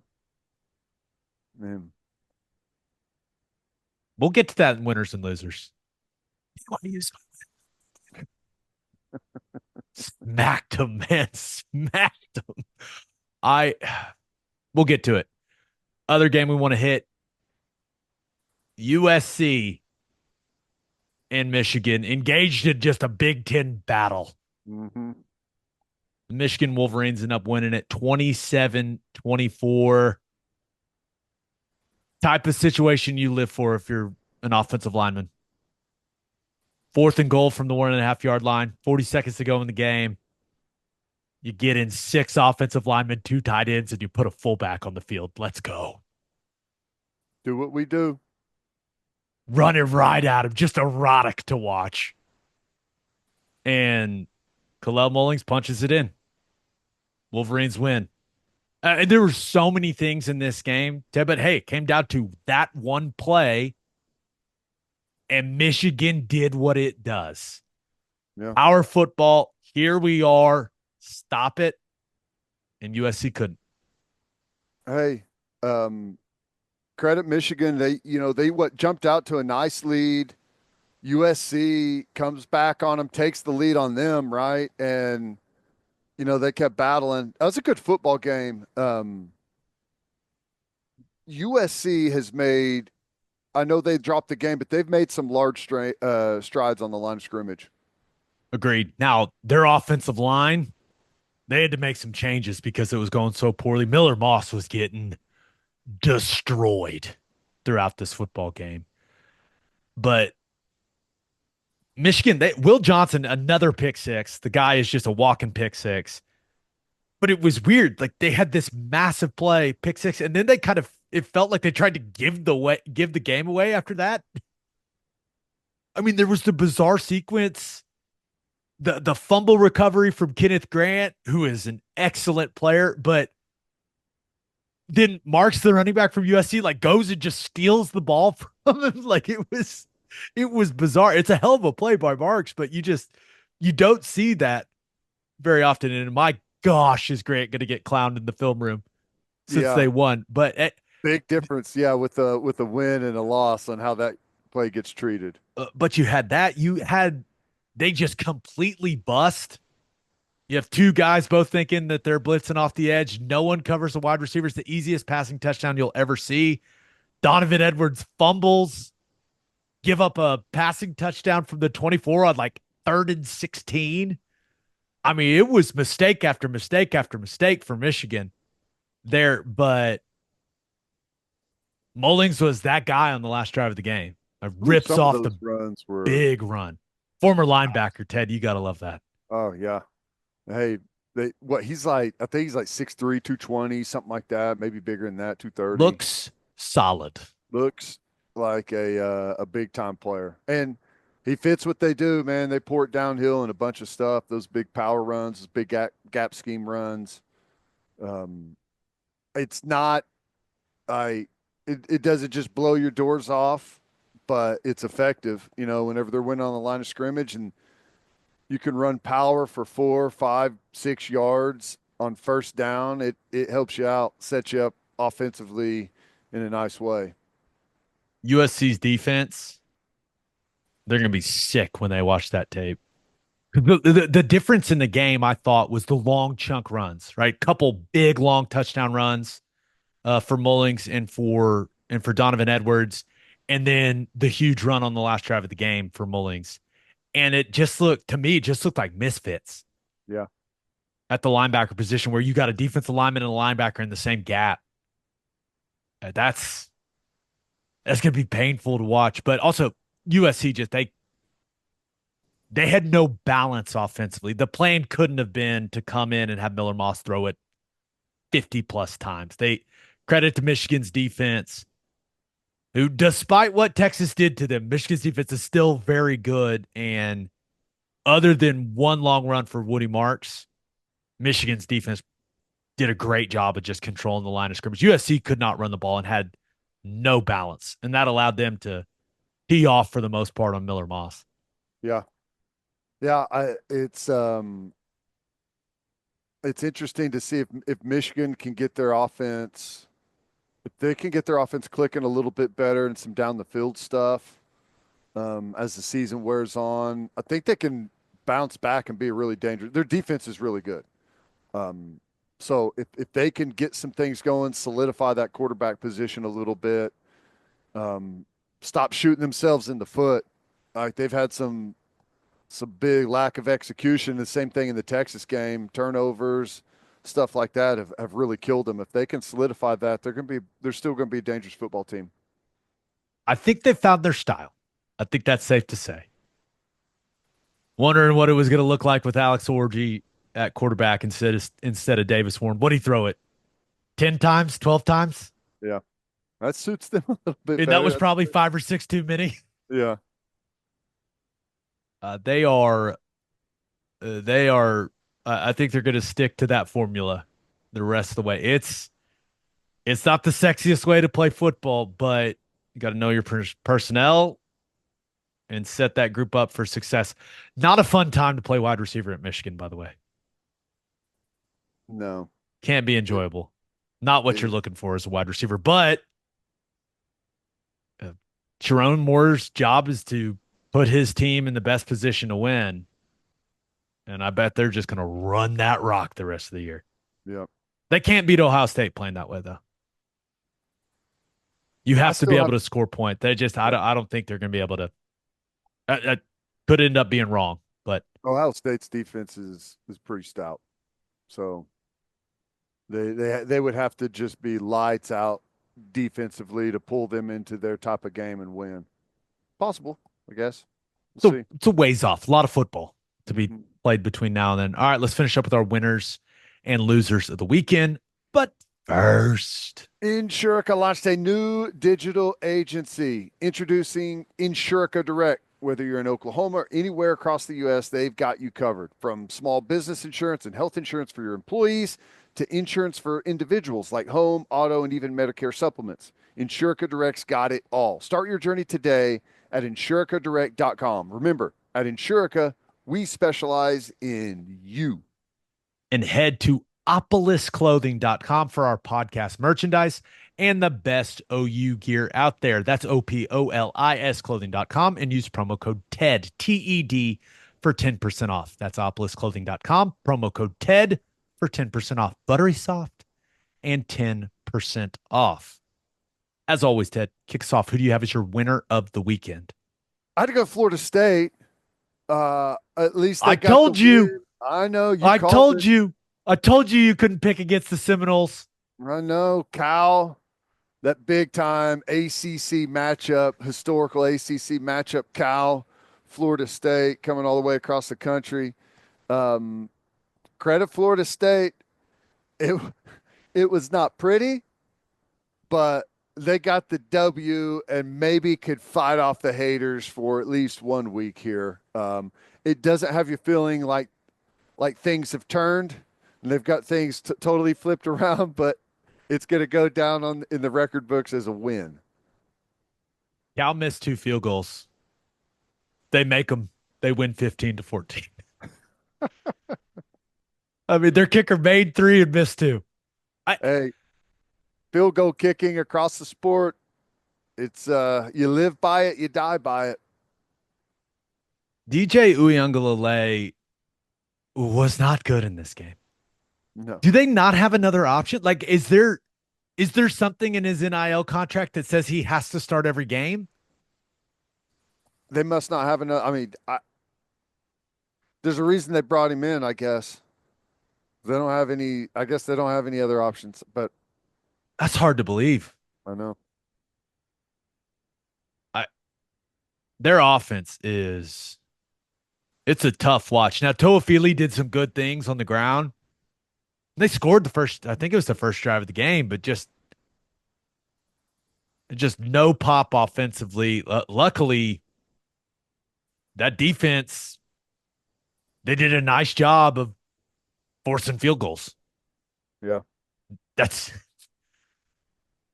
I suppose, hey, if you win a game and the best thing you can say is, hey, our defense did a really nice job of forcing field goals, that, hey, you'll take a win any way you can get it right now if you're Mike Norvell. That's right. That's right. Beggars can't be choosers at this point. But I did Oh not my really gosh. see anything in that football game that leads me to believe that the turnaround is here for Florida State. They were outgained 410 yards to 284. Won the football game. Hey, winning is a skill. Red zone defense. Good for you, Florida State. I mean, do you think it feels like they won the game, the Florida State fans? Hell yeah. After the way the season started, that may You're have felt right. like the Super Bowl. You think you walk away from it going, it's like the Larry David GIF. How do you say that word? GIF, I say GIF. I don't GIF. know. I say GIF too. I think GIF. But just like that's probably how Florida State fans are feeling. Yeah. Hey, good teams play bad and win. All right. That's great. Put it on a T-shirt. Who do you have as your loser of the weekend? I had to go with Nebraska. Big Friday night game. I know I was really excited to watch it. And that place has been awesome. The atmosphere at Nebraska has been incredible. Illinois is a good football team now. And knew that this is going to be a tough matchup, but it's going to be frustrating to Nebraska fans because this one feels familiar, where you've got an opportunity to win the game, execute, make some plays down the stretch, and you're going to walk away with a tight victory, like a close one, but you come out on top and just didn't execute. And field goal kickers, man, Kickers matter. kickers matter. I There's a lot to unpack from this game. I do think Matt Rule has it heading in the right direction. And it's only year 2 for him, but have you seen the stat? One score game since 2021 for Nebraska. Mm-mm. Well, I remember, was it one year they lost like 8 or 9 of them? And remember, Scott Frost is responsible for the majority of this, but they are 3-18 in one score games since 2021. Oof. Last 5 losses, all one score games. They also ton of penalties for Nebraska in this game. At home. And that just Yeah, sloppy, but I was really impressed with Luke Altmaier I for agree. Illinois. I thought he did a really nice job managing the game. They were efficient running the ball, and then when Altmaier had to make some big throws, he delivered for the most part. I wonder how many times Nebraska fans have watched that clip of Raiola missing the tight end wide open in the end zone. Tough, brutal, brutal. That's one that now I trust Raiola to kind of shake that off and move on, but that's one He will. that can stick with a young quarterback. I mean, because that's the game. That's the game right there, right? I mean, That's it's the fair to say. game. You know you're going to take your lumps. True freshman quarterback, so he's still learning on the fly as we go here. And again, Illinois has got a really good defense. They're a solid group, tough football team. Um, so yeah, big learning experience for him. But I still like what happens the rest of this year. I mean, I still think Nebraska is going to continue to ascend, but I think the future's bright for him. I do. You got to remember, I think Raiola, the way things started, the expectations always outpace the reality on the ground, which is okay. That's standard, but I think they're going to continue to get better. But this is going to be a hard one for them. I need you to help me understand something. Yes, How is Nebraska's defense incapable of covering in goal line situations? it's hard. It's Complete breakdowns. They yeah, can't cover the flat in goal line. it's tough. You know, you get Wide everyone open touchdowns, Ted. right there chomping at the bit. Eye discipline is poor. You got to know what your responsibility is on run and pass, and I mean you can't sell out. You feel like you have to sell out, but you can't. You have to be able to cover your responsibilities. Difficult. Like 4 wide open touchdowns for Illinois, including the one in overtimes. Speaking of overtime, Oh my gosh. incredible football game, right? Yes. Well, depending on what, like as a uh, A neutral non-interested, observer. yeah, neutral observer, disinterested third party, fun football game to watch. But as Fun. a fan, like claw your face off football game. I uh, to be in third and 42 at overtime is just I mean just spectacularly disastrous.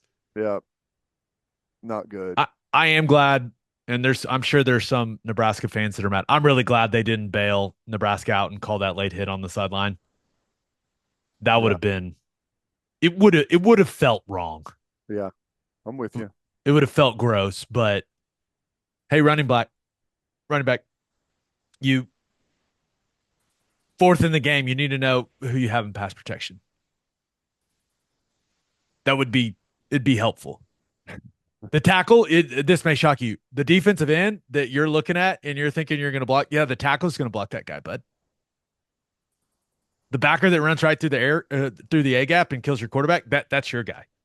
Oh, that's I blows my mind that happens. there's a lot of that going around. Maybe I should be a running back pass protection consultant. Is that a thing? Can I do that? Is this a business? Could we do this? Maybe college football should slow down and teach guys how to call it all out themselves instead of putting everything on the sideline. Hmm. Interesting. What a stupid thought, Ted. You sound ridiculous. I know. All right, let's finish up with my winner and loser. But first, We're brought to you by HelloFresh, America's #1 meal kit. With HelloFresh, you get farm fresh, pre-portioned ingredients and seasonal recipes delivered right to your doorstep. Skip trips to the grocery store and count on HelloFresh to make home cooking easy, fun, and affordable. We all know home cooked meals are so much better for you, but you don't always have time to pull it off. But with HelloFresh handling all the meal planning, shopping, and most of the prep, it's easier than ever to get dinner on the table quick and painless. My wife and I made HelloFresh's crispy kickin' cayenne chicken cutlets with mashed potatoes, carrots, and honey drizzle the other night. So easy to follow the instructions. Only took us about 30 minutes or so, and it was delicious. HelloFresh lets you easily customize your delivery from week to week. Tailor everything to your schedule by adjusting your delivery day or skip a week when you're not able to cook at home. For free breakfast for life, go to HelloFresh.com/free OK breakdown. One free breakfast item per box while subscription is active. That's free breakfast for life just by going to HelloFresh.com/free OK breakdown. Sorry to our friends at HelloFresh. I thought I muted my mic to cough, and I unmuted my mic and coughed. Damn it! Just, just, just been that kind of weekend, you know. Everyone making mistakes. Everyone. My winner of the weekend, though, BYU. Just an Wow. absolute shellacking of the Kansas State Wildcats, 38-9. And I just want to point something out. BYU completely outplayed Kansas State. Avery Johnson did not look good, but this is something you hear Brent Venables talk about a lot. The middle eight. Mm-hmm. It is the last 4 minutes of the first half and the first 4 minutes of the second half. And this game, this win by BYU was fueled by a completely disastrous middle eight for Kansas State. They were up 6-3. DJ Giddens fumbles, scoop and score with a minute left in the first half for BYU. Okay, not great. Big momentum shifter. So what does K-State do? How do they answer? Avery Johnson throws a pick on second down. BYU cashes it in a blink of an eye. It goes from 6-3 to 17-6, just like that. Reset at the half, right, Ted? We got to reset. Yeah. For Kansas State. Got to shake it off. It just keeps getting worse. The middle eight keeps getting worse. Avery Johnson throws a horrible pick on the first possession of the half.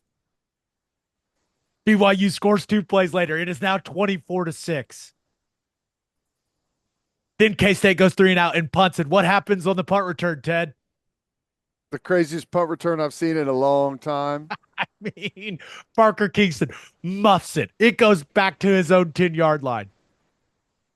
And he runs around the entire Kansas State team, 90-yard punt return, touchdown. It literally should be listed as a 150-yard punt return. He ran forever.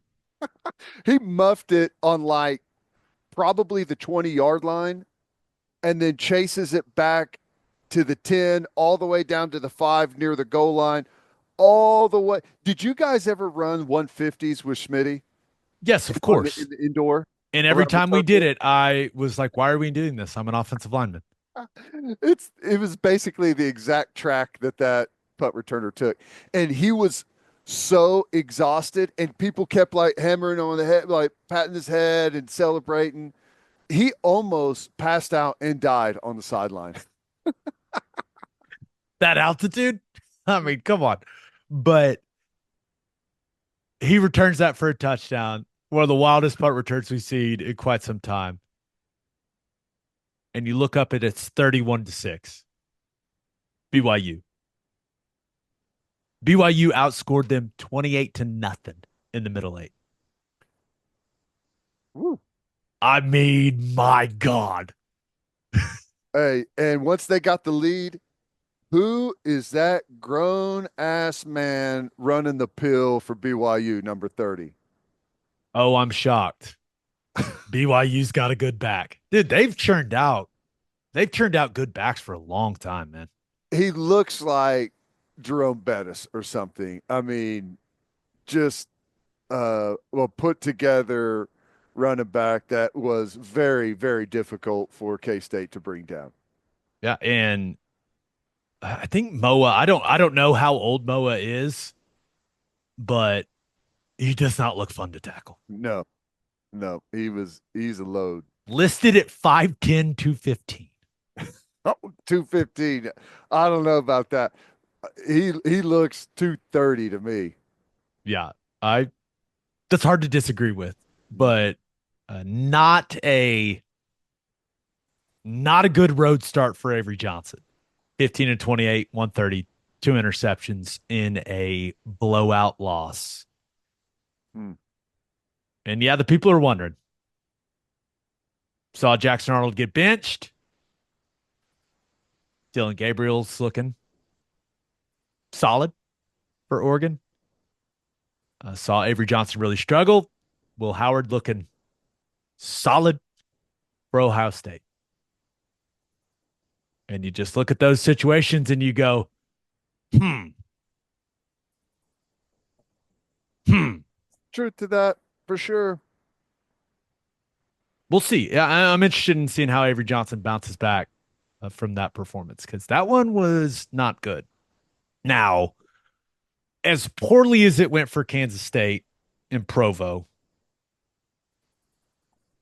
it, it, they did not experience the heartbreak that Baylor experienced. I still, this game was crazy. My loser of the weekend, the Baylor Bears. The end of this game was insane. I mean, first of all, Baylor misses a field goal to ice the game. Little over 2 minutes, you make the kick, game's over. I think that's fair to say. But the last two plays of regulation of this game, where Shadur Sanders heaves it, and somehow, some way, it hits Shepard right in the hands.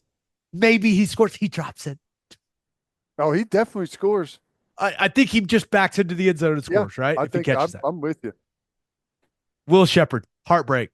How could this happen? It was there. There's no way you could heave it in the end zone after making that mistake, dropping it in that situation. There's no way. Oh, there's a way. And I saw a lot of people talking about the defense. Didn't the guy from Baylor? He just fell down. Isn't it Yeah. that simple? And LeJontay Wester catches it. Like that's how it looked to me as the guy from Baylor. It was raining a lot in Boulder. Like he just slipped and fell down. Yeah. I those plays are, it's always like you're just holding on to your life back there, hoping that something happens. And I I don't know. Every time one of these happens, it feels like it's how in the world.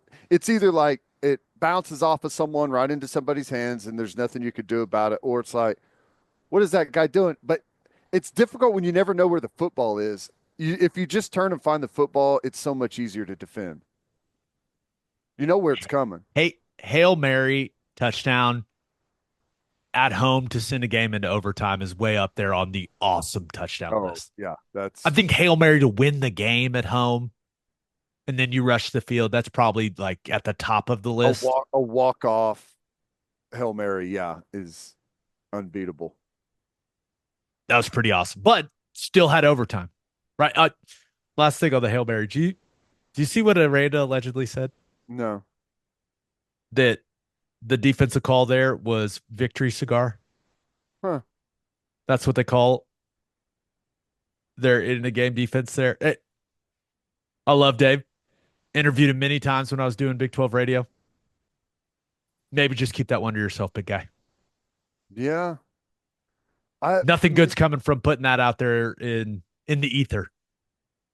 I know that I think everyone calls it victory, but the cigar, just the little add on there, It's a great name, but you got to execute. gotta execute. And then the heartbreak for Baylor. It it almost felt cruel how the game ended. You missed the field goal to put the game away. They dropped the tying touchdown only to then catch a Hail Mary on the last play of the game and force overtime. You give up the touchdown, but you're going in to score, to send it to double overtime, or maybe even go for two. And you go for the win if you're Dave Aranda. And you fumble the ball going into the end zone. And it goes through the back of the end zone, you lose the football game. I mean, the sequence at the end of that game for Baylor, I was just completely brutal, dude. That is wow. And these examples are all over college football. Why you keep playing, right? You never know what is going to happen in this sport.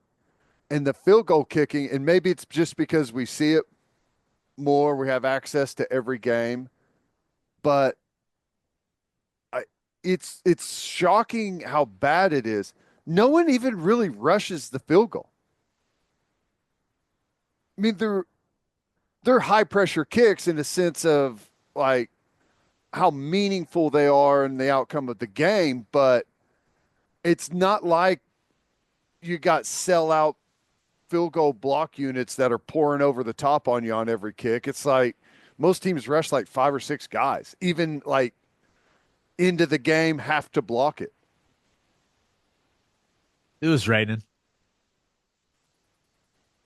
Make the kick, you win the game. And it was fourth and forever. Like, Yeah. probably the only decision you could make there. I don't know.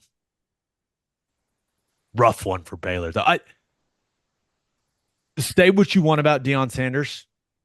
Say what you want about Shadur Sanders. By the way, it was Travis Hunter that forced the fumble at the goal line. All that dude does is make plays. He's Yeah. so good. But as I was watching this, that environment in Boulder looked awesome. Yeah. And you say what you want, but like the way that he has brought that program back to life is awesome. It's just like you just take a step back and look at what it was a couple years ago, and then you look at that environment that they had for that game. It's just I don't know. It makes me happy that that program's got some juice again. I don't think he's doing a good job recruiting. Not the way I would do it. I don't know how long he's going to be there, but there's something about watching that and like hearing the roars of that crowd that I don't know, maybe made me nostalgic almost. Hey, they are only slightly better than they were before he got there. And it's a spectacle and they sell out and they're on TV and everyone's watching and their games have been entertaining. Say what you want. It is entertaining. Birthday shout outs. Welcome to the world, Calvin James Jackson. Happy second birthday to Chipper Magia. Happy fourth birthday to Remington Conness. Happy 10th birthday to Quinn Lutz. Happy 28th birthday to Jacob Streeter. Happy 32nd birthday to Dylan. Just Dylan. Love it. Happy 34th birthday to Brittany Foshi. Happy 48th birthday to Chris Duke. Happy 60th birthday to Bobby Dooley. And happy birthday to Megan Stein. This was a long one, man. Yep. Yeah. But understandably. Yes. Episode 459 in the books. We'll have a new podcast will drop on Wednesday. Just a reminder, please subscribe to the podcast wherever you listen to podcasts. Please subscribe to our YouTube channel. Hope you all have a great start to your week. Until next time, we appreciate you all for listening. Do what you always do, Oklahoma. Take care of each other.